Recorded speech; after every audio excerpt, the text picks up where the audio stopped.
이제 우리 하나님 말씀은 사도행전 4장입니다. 사도행전 4장 8절부터 12절입니다. 다 오늘도 자리에서 일어나셔서 신약 192페이지에 있습니다. 사도행전 4장 8절부터 12절까지 교독에서 있습니다. 이에 베드로가 성령이 충만하여 이르되 백성의 관리들과 장로들아, 만일 병자에게 행한 착한 일에 대하여 이 사람이 어떻게 구원을 받았느냐고 오늘 우리에게 질문한다면, 너희와 모든 이스라엘 백성들은 알라. 너희가 십자가에 못 박고 하나님이 죽은 자 가운데서 살리신 나사렛 예수 그리스도의 이름으로 이 사람이 건강하게 되어 너희 앞에 섰느니라. 이 예수는 너희 건축자들의 버린 돌로서 집 모퉁이의 머릿돌이 되었느니라. 같이 읽습니다. 다른 이로서는 구원을 받을 수 없나니 천하 사람 중에 구원을 받을 만한 다른 이름을 우리에게 주신 일이 없음이라 하였더라. 아멘. 자리에 앉아 주시기를 바랍니다. 미국의 유진 피터슨 목사님이 쓴 책 중에서 이런 제목의 책이 있습니다. 일상, 콤마하고 부활을 살다.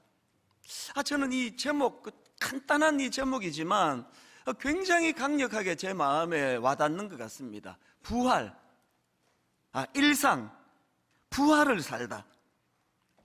이 책 그 장을 딱 넘기면 굵은 글씨로 된 질문 하나가 눈에 딱 들어옵니다. 우리는 매일의 삶 가운데 부활의 감격과 의미를 온전히 누리며 살고 있는가? 참 심각하고 중요한 질문이라 생각합니다. 그리고 또 이런 표현도 있습니다. 기독교적 영성이란 애초부터 부활의 뿌리 박은 영성인 것이다. 예수 그리스도의 십자가와 주님의 부활하신 이것 빼고 나면 기독교가 뭐 어디에다 기초를 둬야 되는 거냐는 거죠. 그리고 또 그 부활을 살라 비슷한 제목의 책에서도 보면은 부활과 관련된 구호가 나오는데요. 교회여, 부활하신 그리스도로 충만하라. 이게 저에게 막 너무 핵심적인 구호로 와닿았기 때문에 제가 이런 말씀을 오늘 전하기 전에 한번 여러분에게 부탁드리고 싶습니다. 오늘 설교 말씀은 모든 성도님들이 제가 선창을 할 테니까요, 이 구호를 외치는 것으로 그렇게 말씀을 시작하면 좋겠습니다. 한번 저를 따라 선포해 주시면 감사하겠습니다. 교회여, 교회여, 부활하신 그리스도로 충만하라. 부활하신 그리스도로 충만하라. 참 가슴 벅찬 그런 선포라고 저는 생각을 하는데요. 저는 이제 이런 책 제목 또 이런 구호 이런 것들을 보면서 주님의 부활하심이 그저 1년에 한 번 연례 행사, 1년에 한 번 부활주일 예배 때만 막 강조되는 이런 것이 아니라 그 책 제목 그대로입니다. 일상의 생활 속에서 우리의 삶 속에서 부활을 기억하고 주님의 부활하심을 기억할 뿐만 아니라 그 부활을 살아내는 것, 이 기쁨으로 신앙생활하는 것이라 생각합니다. 그래서 오늘 본문 말씀을 이제 이런 포인트로 좀 살펴보려고 하는데요. 오늘 본문의 내용이 이렇습니다. 사도행전 3장의 유명한 사건, 베드로와 요한이 성전을 향해 들어가다가 그 나면서 못 걷게 된 장애인을 만납니다. 그리고는 나사렛 예수 이름으로 그를 이제 걷게 해주는 기적을 하나님이 베풀어 주시는데요. 이 베드로와 요한이 바로 그 일 행한 것 때문에 붙잡혀 가지고 신문을 당합니다. 오늘 내용이 이제 그런 내용에 베드로가 어떻게 대답하고 있는가 그런 걸 다루고 있는데요. 그 과정에서 신문당하는 과정에서 베드로가 참 멋진 말을 합니다. 그게 오늘 본문 9절입니다. 만일 병자에게 행한 착한 일에 대하여 그 장애인을 고쳐준 그 사건을 말하는 거죠. 만일 병자에게 행한 착한 일에 대하여 이 사람이 어떻게 구원을 받았느냐고 오늘 우리에게 질문한다면, 그리고는 베드로가 대답을 이렇게 멋지게 합니다. 그게 10절입니다. 너희와 모든 이스라엘 백성들은 알라. 너희가 십자가에 못 박고 하나님이 죽은 자 가운데서 살리신 나사렛 예수 그리스도의 이름으로 이 사람이 건강하게 되어 너희 앞에 섰느니라. 너무너무 멋질 뿐만 아니라 복음의 엑기스를 그냥 그대로 담아 선언했습니다. 제가 오늘 이 9절 10절 말씀을 여러 번 반복해서 강조하려고 하는데요, 그런데 저는 이제 본격적으로 이 본문 말씀을 풀어 설명하기 전에 이번에 제가 이 말씀을 묵상하다가 새삼 깨달은 게 하나 있습니다. 이 오늘 본문에 나와 있는 베드로와 요한처럼 이 부활신앙을 덧입혀 살아가는 이 사람들의 모습을 보면서 그들에게 강력한 특징이 하나 있는데요, 그 삶이 소모적이지를 않아요. 하나도 중요하지 않은 이런 걸 가지고 막 밤새 쓸데없이 논쟁하고 허무하게 인생을 보내고 그런 게 없습니다. 여기에 반해가지고 지금 여기 등장하는 구도를 보면 딱 두 구도예요. 소모적인 인생을 살아가는 사람, 생산적인 인생을 살아가는 사람. 먼저 이 종교인들과 기득권자들의 태도를 보면은 너무 소모적이에요. 자, 사도행전 4장 1절부터 3절입니다. 사도들이 백성에게 말할 때에 제사장들과 성전 맡은 자와 사두개인들이 이르러 예수 안에 죽은 자의 부활이 있다고 백성을 가르치고 전함을 싫어하여 그들을 잡음에 날이 이미 저물었으므로 이튿날까지 가두었더라. 여러분 한번 생각해 보세요. 지금 베드로와 요한이 평생을 걷지 못하는 장애인을 하나님의 이름의 능력으로 이렇게 세웠더니 그 기적의 결과, 여러분 사도행전 3장 8절, 그 장애인이 기쁨을 한번 느끼면서 한번 들어보십시오. 뛰어서서 걸으며 그들과 함께 성전으로 들어가면서 걷기도 하고 뛰기도 하고 하나님을 찬송하니. 우리 인간이요, 그 동물들하고 다른 차이가 여러 개 있지만 그 중에 하나가 우리는 공감 능력이 있다는 거예요. 그래서 그 드라마 같은 게 그래서 되는 거 아닙니까? 그 드라마 같은 거 보면서 이건 다 그냥 가짜로 쓴 건데, 그게 소설인데, 그 드라마를 보면서 막 주인공이 슬픈 일을 당해서 눈물 흘리면 다 따라 울잖아요. 저는 사실 30대 때 이제 드라마도 안 보기도 했을 뿐 아니라 그 옆에서 이 드라마 보면서 우는 걸 이해를 못 했습니다. 저거 지어낸 이야기를 보고 왜 우는지를 모르겠다고 맨날 그런 이야기 했던 제가 우리 집에서 내가 제일 많이 울어요. 이게 공감 능력이더라고요. 그런가 하면은 그 인터넷 같은데 자기 일도 아닌데 그 어떤 사람이 위기를 만났다가 이런 기쁜 일이 있었다고 글 올리면 댓글이 수십 개의 댓글이 달려서 너무 기뻐요. 축하합니다. 내 일도 아닌데 내가 다 기쁘네요. 그런 글들이 쫙 올라오는 거, 그 짐승은 그렇게 못합니다. 그게 인간이 가진 공감 능력 아닙니까? 지금 평생을 날 때부터 장애를 갖고 있던 그 장애인이 참 주님의 이름으로 고침을 받고 얼마나 기뻤으면 걷기도 하고 뛰어서서 걸으며 걷기도 하고 뛰기도 하며 하나님을 찬송하는 그런 모습을 보면서 참 그 당시 종교 지도자들도 같이 눈물을 흘리면서 너무 기뻐해야 정상 아닙니까? 그런데 그 소모적이라고 말한 게 뭐냐? 본문 2절을 보니까요, 예수 안에 죽은 자의 부활이 있다고 백성을 가르치고 전함을 싫어하여 그들을 잡음에, 그리고 또 7절도 마찬가지예요. 사도들을 가운데 세우고 묻되 너희가 무슨 권세와 누구의 이름으로 이 일을 행하였느냐.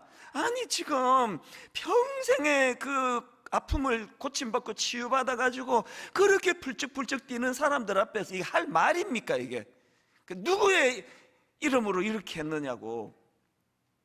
이게 얼마나 편협되고 경직된 태도입니까? 우리가요, 예수 안 믿고 혹은 예수 믿어도 은혜 못 받고 경직되면은 이런 이상한 사람이 되기가 쉬워요. 그게 지금 할 소리냐고요. 여기에 반해가지고 여러분 부활신앙으로 무장된 베드로와 요한을 보십시오. 그 장애인을 향해 복잡한 얘기 안 합니다. 그 쓸데없는 얘기 안 하고요, 바로 사도행전 3장 6절 베드로가 이르되 은과 금은 내게 없거니와 내게 있는 이것을 너에게 주노니 나사렛 예수 그리스도의 이름으로 일어나 걸어라. 여기에 뭐 소모적인 게 하나도 없는 거 아닙니까? 그 제가 이번에 세상 깨달았습니다. 부활신앙으로 무장한 하나님의 사람이라면 이런 그 소모적인 이런 일에 에너지 쓰지 않습니다. 생명을 살리고 기쁨으로 춤을 추게 하고 그 생산적인 일. 제가 오늘 말씀을 이런 포인트로 한번 좀 풀어나가 보려고 하는데요.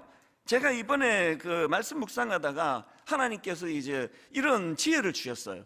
인칭 대명사가 본문에 보면은요, 우리라는 인칭 대명사가 나오고요, 그 다음에 너희라는 인칭 대명사가 나옵니다. 그리고 이제 본문에는 직접적으로 표현은 안 됐지만 저는 베드로의 대답 속에 나오는 내 자신이 어떤 태도로 무장해야 되는가, 그래서 이 세 가지, 이 우리, 너희, 이 인칭 대명사를 가지고 각각의 특징들을 좀 풀어나가면서 그 부활신앙의 특징을 좀 살펴보려고 하는데요.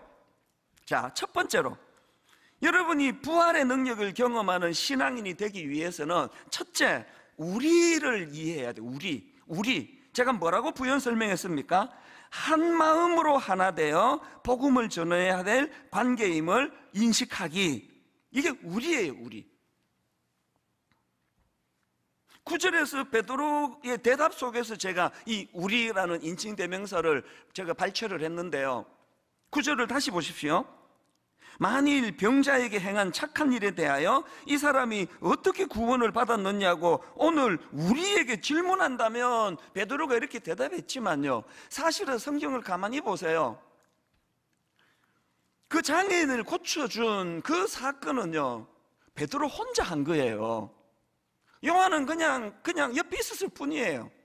고쳐준 사람은 베드로가 단독으로 한 일입니다. 그리고 막 사람들이 놀라가지고 웅성거릴 때 그 과정을 복음으로 멋지게 설명한 사람도 베드로예요. 12절에 그 나오는 거 아닙니까? 베드로가 이것을 보고 백성에게 말하되, 그러면서 주옥 같은 복음을 전했는데요. 그런데 베드로가 그 누가 물으니까 내가 했다, 내게 질문한다면 내가 잘 설명해 주겠다가 아니라 우리에게 묻는다. 우리에게. 저는 이 9절에 나오는 우리라는 이 인칭 대명사를 가지고 많이 묵상을 했습니다. 우리말에 그 독불장군 이런 표현이 있지 않습니까? 제가 이 국어사전을 찾아보니까요, 독불장군, 무슨 일이든 자기 생각대로 혼자서 처리하는 사람, 그렇게 설명하고는 그 다음에 부연 설명을 이렇게 붙입니다.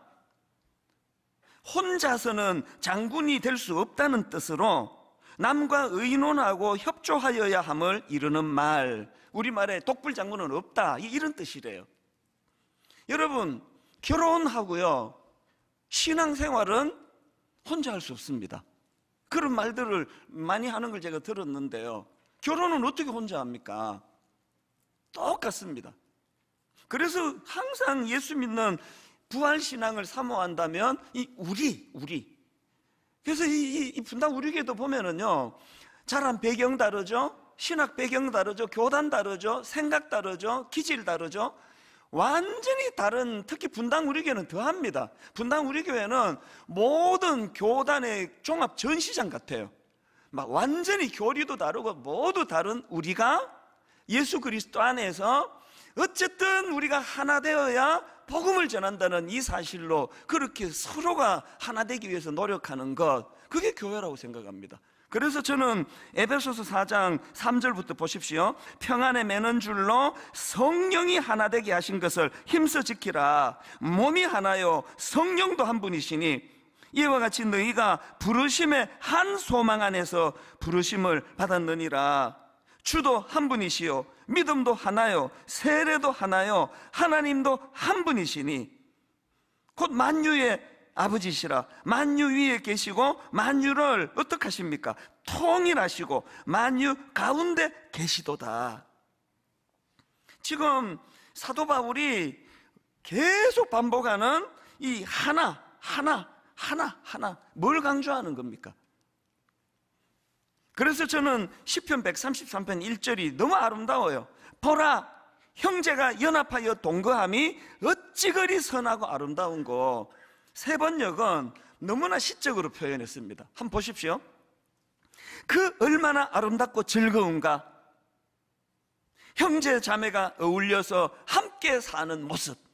느낌표를 막 두 개나 써가면서 이 아름다움을 표현했다면, 오늘 분당 우리 교회와 이 땅의 모든 교회들이 그 얼마나 아름답고 즐거운가. 형제 자매가 어울려서 함께 사는 모습.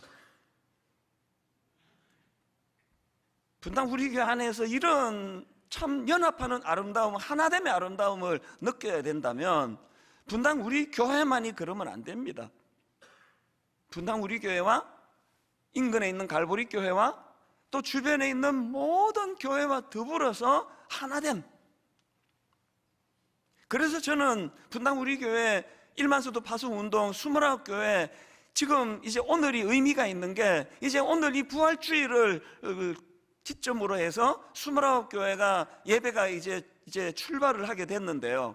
저는 이 1만성도 파송운동 준비하는 내내 마음으로 꿈을 꿨습니다. 그리고 지난 1년 반 동안 29명의 그 당시로 예비 담임 목사님들에게 노래를 불렀던 것이 이거예요. 지역교회와의 상생, 지역교회와 더불어 함께. 그래서 이 이웃교회와의 이 상생, 이게 뭐 저희들에게 가장 중요한 거기 때문에 저는 분당 우리 교회와 29교회 모두가 다 늘 이것을 같이, 그래서 이 하나됨, 이웃교회와 함께 기뻐하고 함께 꿈을 꾸고 은혜를 함께 공유하고. 그래서 제가 29 담임 목사님이 참 고마운 게요, 제가 좀 무리한 부탁을 했죠.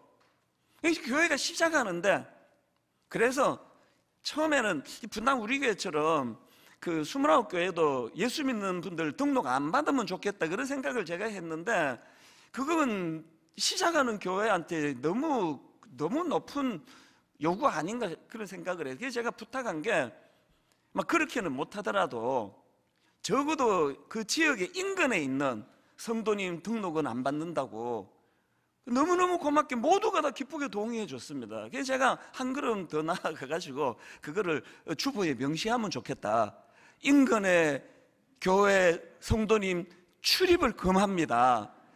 이렇게 좀 적으면 어떨까 하는데, 그래서 그것까지는 뭐 제가 뭐 또 막 주보에 또 막 그렇게 쓰는 게 좀, 그게 좀 그렇잖아요. 그래도 한번 내 검사해 보려 그래요. 뭘 지금 강조하는 겁니까? 상생이에요. 큰 교회가 거기 들었으면은 막 인근의 교회 그 블랙홀처럼 한쪽으로 확 몰리고, 이건 절대로 우리 운동의 정신이 아니거든요. 지난 주일 저녁인데요, 우리 교단의 목사님, 장로님, 전국의 목사님, 장로님들이 참 좋은 일을 했습니다. 수개월 동안에 전국을 순회하면서 이제 회개와 기도 운동, 그래서 이제 교단에서 목사님, 장로님들이 모여서 그렇게 뜨거운 기도회를 가졌는데, 지난 주일 저녁이 이제 맨 마지막 이제 피날레를 이제 장식하는 굉장히 의미 있는 그런 기도회였는데, 너무나 감사하게도 저를 강사로 불러주셨어요. 그래서 저희 강사로 갔더니 이 코로나 엄중한 상황인데요, 나중에 제가 그 기사를 보니까 한 4천여 명이 참석했대요. 이야, 정말 이거 희망 있다. 너무너무 간절하게 뜨겁게 기도를 하는데요, 제가 이제 그 막 뜨거운 열기에 막 마음이 이제 뜨거워지니까요, 설교를 막 엄청 세게 했어요. 4대 교회를 본문으로 해가지고, 우리가 회개하지 않으면 유럽 교회 봐라, 미국 교회 봐라, 회개하지 않으면 주님께서 4대 교회를 향해 죽었다라고 그렇게 주님이 책망하시는 것처럼 우리 한국 교회도 희망 없다, 막 그렇게 막 엄청 강하게 그렇게 설교를 했거든요. 그러고는 이제 그 다음 날이었던가 그 다음 날이었던가 아는 분한테 연락이 왔습니다.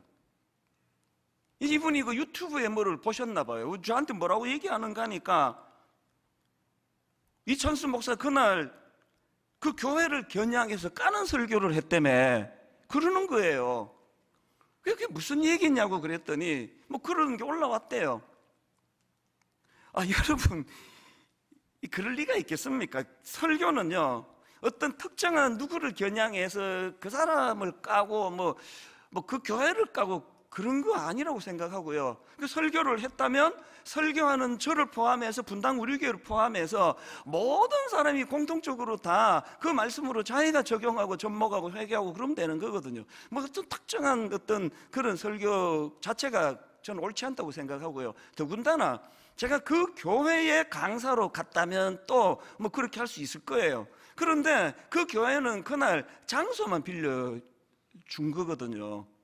그리고 거기 대상자들은 우리 교단에 전국에서 모여든 목사님, 장로님 같은 지도자들이세요. 그런데 무슨 장소 빌려준 교회를 겨냥해서 제가 뭐 그런 비판하는 설교를 했겠냐고요. 그리고 참 왜 이런 오해가 생겼지? 그래서 유튜브에 올라와 있는 제 설교를 다시 들어보고 했는데 그 진짜 그런 거 아니에요. 그리고 제 마음에 그래도 지난 한 주 동안에 그 일을 겪으면서 참 많은 생각을 했습니다. 분당 우리 교회가 1만 성도 파송 운동을 하면서 혹여라도 이런 교만한 생각에 빠지면 안 된다. 다른 대형 교회들도 다 이래야 된다.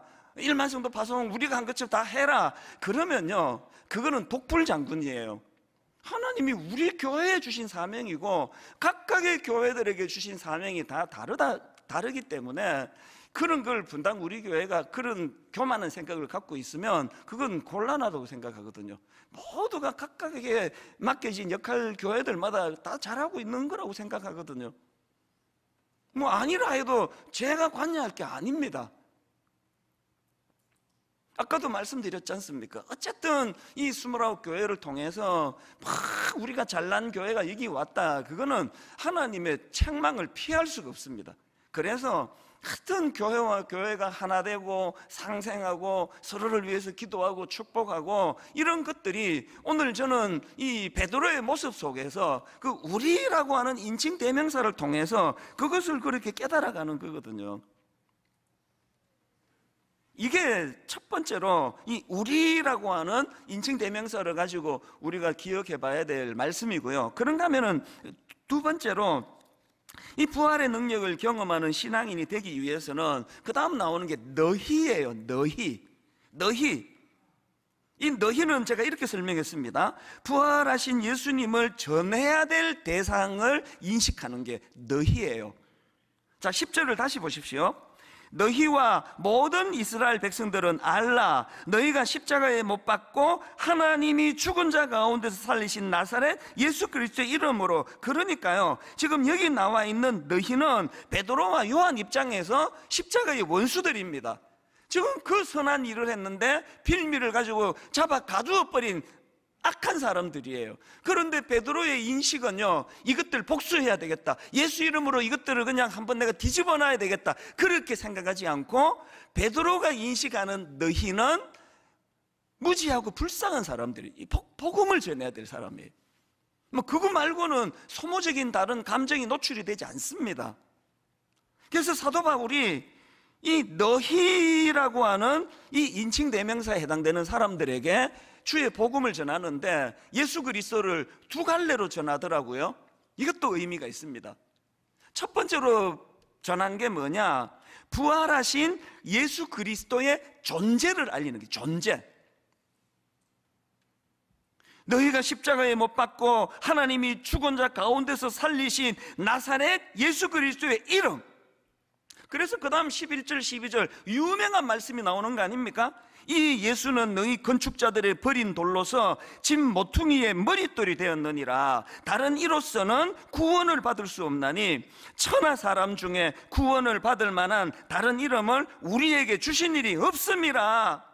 예수 그리스도의 존재, 너희들이 이제는 더 이상 쓸데없는 존재라고 악하게 인식을 하고 버렸지만 사실은 그분은 집 모퉁이의 머릿돌이라는 게, 머릿돌, 가장 소중한 존재, 그 존재를 북악에서 전하고 있고요. 그런가 하면은 베드로와 요한이 전했던 또 한 가지가 뭐냐? 아까 하나는 부활하신 예수 그리스도의 존재를 드러냈다면 두 번째는 뭐냐? 부활하신 예수 그리스도의 능력, 그분의 일하심, 이것을 지금 전하고 있다는 겁니다. 그게 9절 10절 세 번역을 한번 들어보십시오.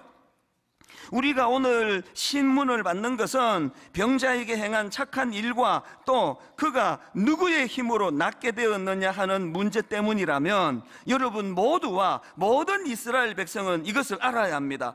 이 사람이 성한 몸으로 여러분 앞에 서게 된 것은 여러분이 십자가에 못 박아 죽었으나 하나님이 죽은 사람들 가운데서 살리신 나사렛 예수 그리스도의 이름을 힘입어서 된 것입니다. 나사렛 예수 그리스도의 이름의 능력, 그 이름으로 그가 일어서게 됐다.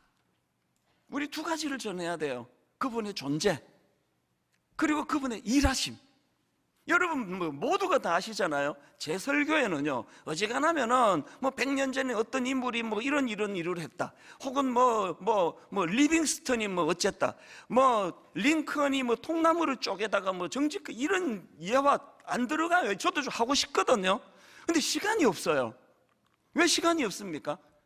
설교자인 저를 통해서 하나님이 하신 일하심 전하는 것도 지금 시간이 너무 길어지고 있는데 그 링컨 얘기할 겨를이 없는 거예요. 설교를 한 2시간씩 하라 그러신다면 링컨도 들어가고 슈바이츠도 들어가고 그럴 것 같아요. 더군다나 제 설교를 분석해 보세요.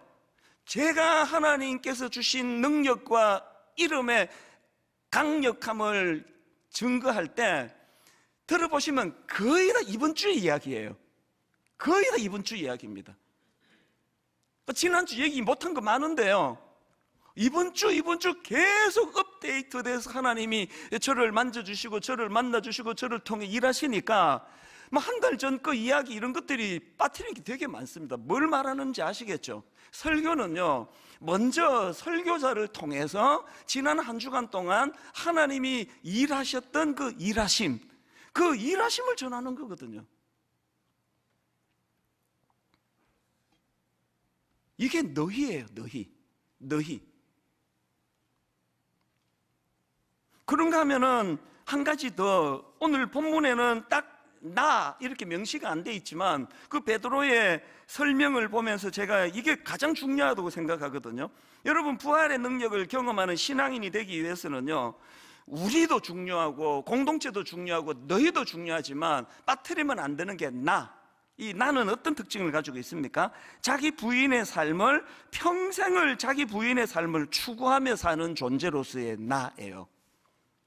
어디에서 이런 생각을 하게 됐냐 하니까, 저는 청소년 사역을 좀 오래 해가지고 이 나이에도 좀 유치한 상상을 많이 해요. 지난주에도 그랬거든요. 자꾸 제 머리에 이 10절의 베드로의 대답이 자꾸 이렇게 상상이 되는 겁니다.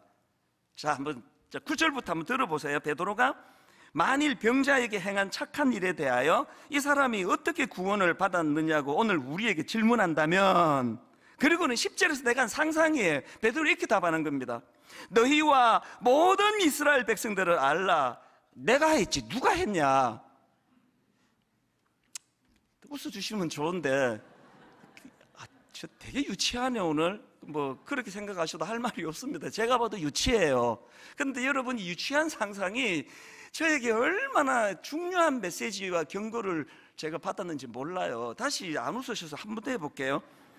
만일 병자에게 행한 착한 일에 대하여 이 사람이 어떻게 구원을 받았느냐고 오늘 우리에게 질문한다면 너희와 모든 이스라엘 백성들을 알라. 내가 했지 누가 했냐? 그때 성전 앞에서 안 봤냐? 내가 이렇게 세웠지 않냐? 옆에 요한은 가만히 있어서 내가 한 거야. 내가 두 번 해도 안 웃으면 이게 실패한 거예요. 그러나 여러분, 이게요, 뭘 항상 경계해야 된다고요? 자기 부인의 삶을 추구하는 거예요. 왜?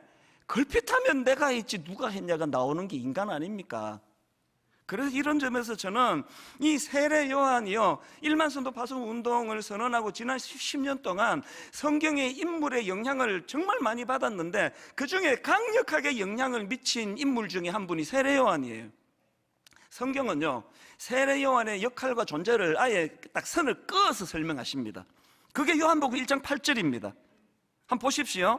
그는, 이 세례 요한입니다. 그는 이 빛이 아니요 이 빛에 대하여 증언하러 온 자라. 성경이 그 존재를 딱 선을 그어요. 지금 이 사람이 빛이 아니라는 거예요.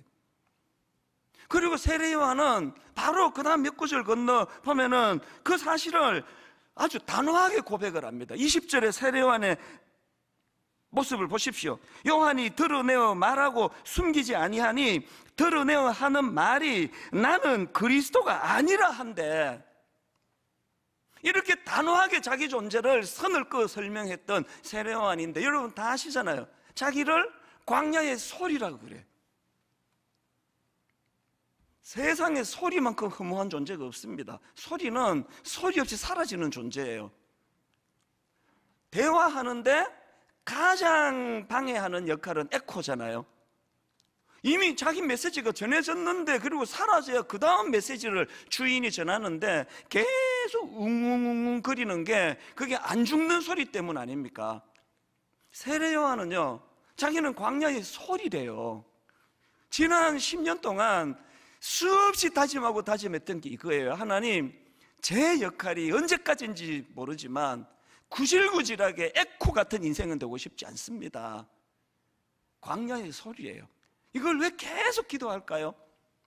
부인할 수 없는 게요, 자기 부인이 어려운 인생.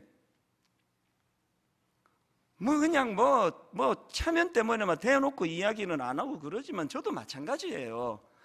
틈틈이 올라오는 생각이, 1만 성도 파송 운동 어쩌고 그러면 내면에서 올라오는 소리가 내가 했지, 누가 했어야 내가 했지. 우리 집 애들한테도 차마 말은 못하고 그래서 막 등산 가가지고 그냥 소나무 보고 말하고 싶어요. 내가 했지 누가 했냐고. 이 대단한 리더십 아니냐고. 이게 내가 했지 누가 했어. 못 참았던 건 다 막 해버리고 내가 했지 누가 했어. 이게 인간이라니까. 이게 죄성이 가진 인간의 본능이라니까요. 그래서 어떻게 제가 규정했습니까? 끊임없는 자기 부인과 싸워야 되는 존재라는 겁니다. 이게 없이 그저 그냥 막 열정만 많아가지고요, 그냥 우리, 너희 이것만 강조하면요, 그거 아주 지독한 위선자가 되는 거예요. 지난 성금요 예배 때도 제가 고백을 했지만, 요새 저는 제 어머니가 너무너무 그리워요. 이게 공적으로 얘기할 때는 어머니 그러지만, 막내 입장에서 아무리 나이가 들어도요, 요즘 우리 엄마 너무 보고 싶어요. 코로나 때문에 몇 년을 못 뵌 것도 원인이고, 또 한 해가 다르게 이제 거의 100세를 바라보시다 보니까 마음이 아리지만요, 무엇보다 1만 성도 파송 운동을 앞두고 난 우리 엄마가 너무 보고 싶었어요. 꾸지람 듣고 싶었습니다. 금요 예배 때 말씀드렸잖아요.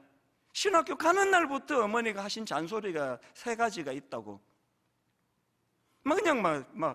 목사 개척하고 전화만 드리면 하시는 잔소리가, 네 여자 조심해라. 여자 조심해야 된다. 그거 큰일 난다. 그 아내 말고는요, 어머니 표현으로 원색적인 이제 며느리니까, 마누라 말고는 눈도 주지만, 눈도. 네 여자 큰일 난다. 그 다음에 2번째로 어머니가 계속 잔소리 하셨던 게, 돈. 너 돈 조심해야 된다. 그 밥 먹고 살면 되는 거지, 무슨 돈 그럴 이유가 없지 않느냐. 계속 돈 조심하라고. 그리고 어머니가 3번째로 저에게 무섭게 경고하셨던 게 명예. 종에게 명예가 어딨냐? 하나님의 명예를 가로채는 거, 하나님의 영광을 가로채는 거, 그건 너무 무서운 짓이다. 네가 잘나가지고 교회가 성장하고 있다고 생각하면 그거는 너무 무서운 짓이다. 1만 성도 파송 운동을 진행하는 과정에서 이 3가지 중에 3번째가 계속 제 기도가 됐습니다. 한 몇 년 전에 너무 못된 제 입장에서죠, 가짜 뉴스를 만들어 퍼나르고 말도 안 되는 터무니없는 가짜를 퍼나르고 할 때 견디다 못해가지고, 이제 이거 내가 명예훼손으로 고소해야 되겠다 결심한 적도 있다 그러잖아요. 그래서 당회를 소집까지 했어요. 당회를 소집했다가 한두 시간 지나가지고 취소, 죄송한데 당의 소집 없습니다라고 정정한 이유가 있는데요, 우리 엄마 소리가 쟁쟁쟁쟁쟁 들려가지고요, 종에게 회복할 명령이 어딨냐, 너한테 회복할 명령이 어딨냐고 이 어머니의 소리가 막 귀에서 울리는 거예요. 오늘 여러분, 제가 이 인칭 대명사를 가지고 세 가지를 묵상하면서 세 번째가 저에게 가장 심각한 내용이에요. 자기 부인이 어려운 인생, 걸핏하면은 하나님의 영광을 가로채려는 이 악한 시도. 여러분 그 우리 엄마가 한 이 경고 여러분도 다 들으셔야 돼요. 이성 조심하셔야 됩니다. 큰일 납니다. 오늘 우리 시대는요, 너무나 악한 영이 득세를 해가지고 예전보다 이게 지금 너무 많이 허물어지고 있는 거예요. 이성 조심하셔야 돼요. 돈 조심하셔야 됩니다. 그 밥 먹고 사시잖아요. 그리고 우리 내면에게 끊임없이 어려운 자기 부인, 내가 했지 누가 했어?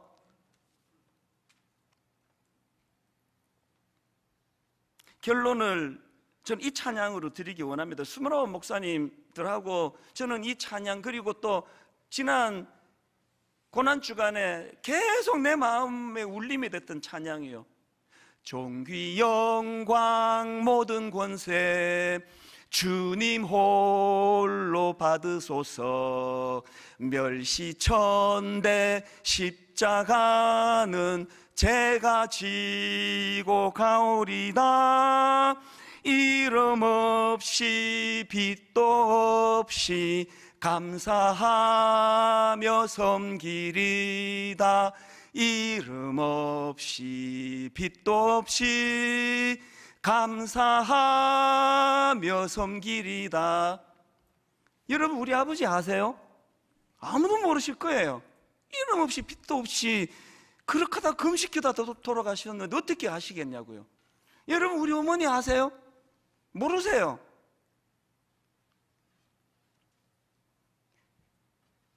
고생만 죽으라고 하시고 그렇게 하다 기도하다가 돌아가신 남편 목사님을 둔 우리 어머니 아닙니까? 그런데 막내 아들이 신학교 가더니 교회를 개척하더니 남편하고는 다른 양상이네요. 막 엄청 교회도 커지고 막 재정도 많아지고 막 유명해지고, 그러면 막 어머니가 막 내 이제 한 풀었다, 내 우리 남편한테서 목 푼 거네 한 풀었다, 그래야 되는 거 아닙니까? 왜 맨날 전화 오시는 게 너도 그러면 안 된다고, 아버지 길을 가야 된다고, 이게 어머니가 할 이야기 있냐고, 인간적으로. 아들이 뭐 조금이라도 명예를 얻을까 노심초사해가지고 너 그러면 안 된다고, 그 밥 먹으면 됐지, 이게 어머니가 할 이야기 있냐고. 이게 아까 그 찬양 안에다 녹아있기 때문이에요.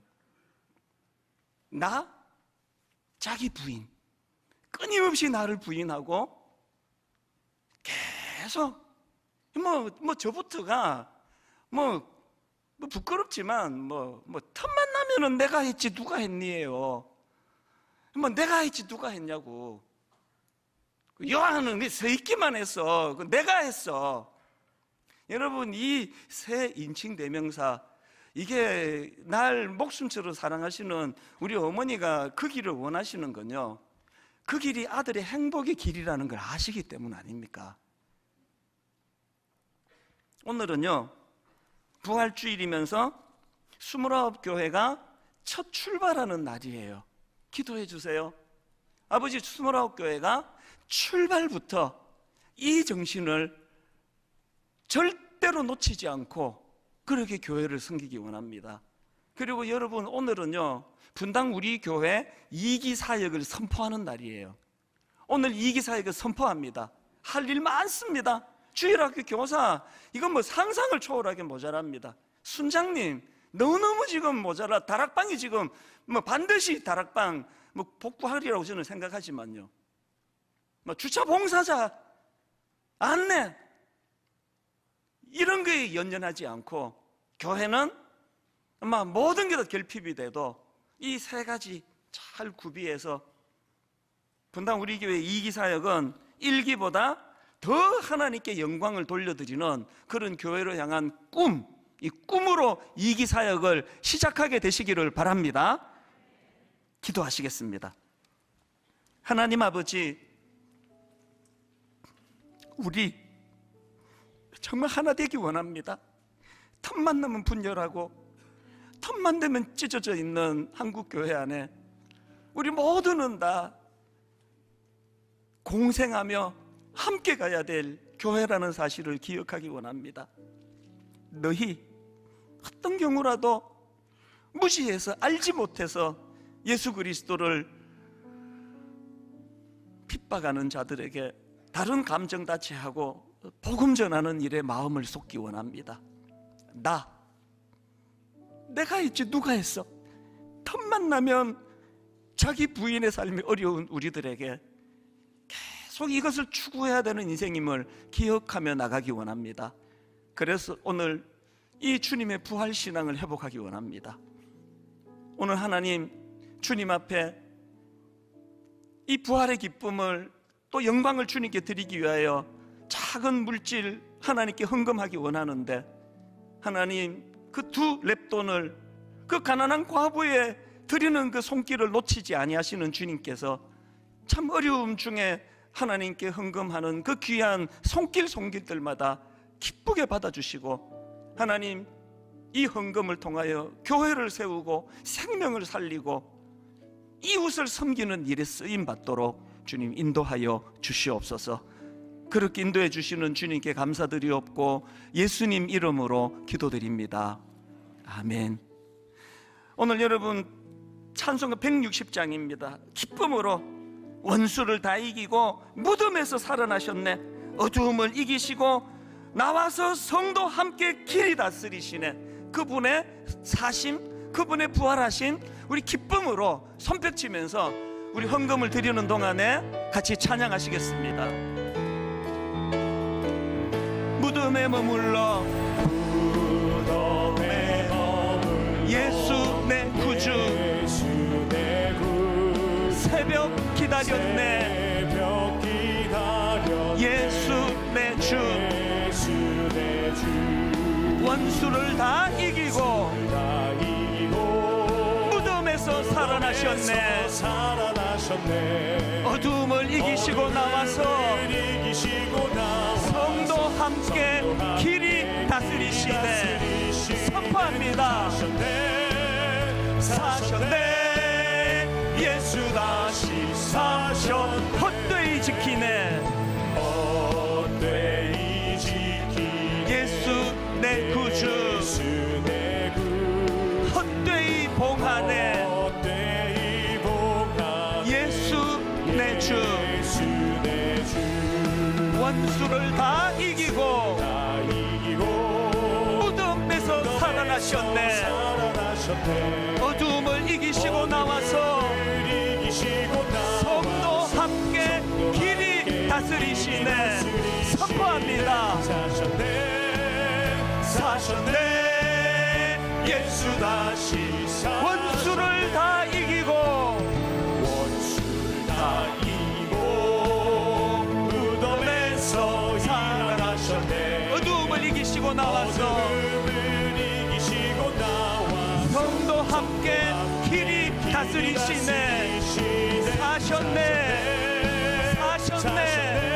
예수 다시 사셨네. 부활의 능력을 누리고 맛보기 위해서 찬양 하나 더 하기 원하는데요, 참 오랜만에 부르는 찬양 같습니다. 우리들의 찬양 485번, 살아계신 주 나의 참된 소망, 주 하나님 독생자 예수. 다 자리에서 일어나셔서 기쁨으로 주님의 부활을 찬양합니다. 주 하나님 독생자의 날 위하여 오시었네. 내 모든 죄 다 사하시고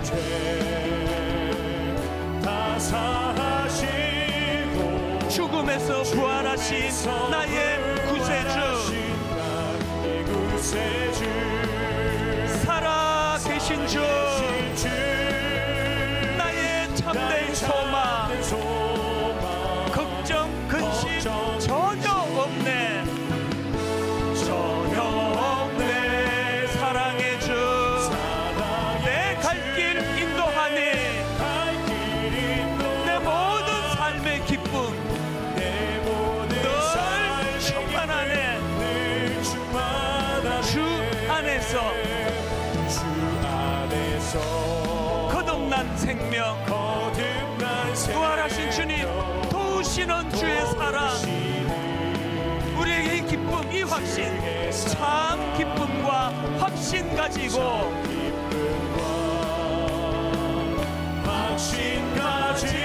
예수님의 도우심을 믿으며 살리 힘있게 선포합니다. 살아계신 주, 나의 참된 소망, 걱정 근심 전혀 없네. 사랑의 주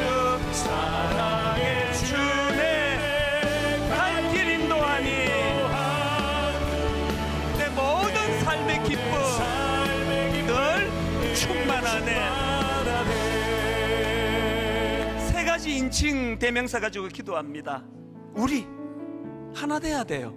분당 우리 교회 안에 만나는 모든 성도들, 분당 우리 교회와 갈보리 교회와 분당에 있는 교회와 한국에 있는 모든 교회가 다 하나입니다. 같이 꿈꾸기 원합니다. 그 다음에 나, 자기 부인의 삶을 허락해 주시기 원합니다. 우리 본능은 걸핏하면 내가 했지 누가 했어? 내가 했지. 하나님 이 정신 세 가지를 가지고 부활의 기쁨을 누리며 능력 가지고 살아가기 원합니다. 우리 합심해서 한 목소리로 같이 기도하시겠습니다. 살아계신 하나님 아버지, 부활하신 주님, 마음을 다하여 그 주님을 찬양합니다. 부활하신 주님, 내 영혼에 자정하여 주시니 그 하나님을 이 시간 감사하며 찬양합니다. 하나님, 우리 한 마음으로 하나 되기 원합니다. 한 마음으로 하나 되어 아버지 하나님, 주님의 형제자매들이 함께 모여 이루는 공동체와 또 하나님 교회와 교회가 하나 되어 달려가기를 원합니다. 너희 하나님 아직도 주님의 부활하심을 믿지 않는 자들에게 때를 얻든지 얻지 못하든지 기회가 있든지 기회가 없든지 하나님 그들에게 두 가지를 전합니다. 예수의 존재, 우리 삶에 너무너무 소중한 모퉁이 돌이 되신 그 주님을 하나님 아버지 증거하기 원합니다. 그분이 하신 일을 증거하기 원합니다. 나 하나님 자기 부인의 삶이 너무나 어려운 우리들입니다. 아버지 끊임없이 올라오는 내 본능의 소리, 내가 했지 누가 했나, 내가 한 거야. 하나님이 본능과 싸워 승리하기 원합니다. 오직 주님이 높임을 받으시고 오직 주님이 영광을 받으시며 오직 주님을 찬양하는 그런 나 아버지 앞에 그런 우리 되게 하여 주시옵소서.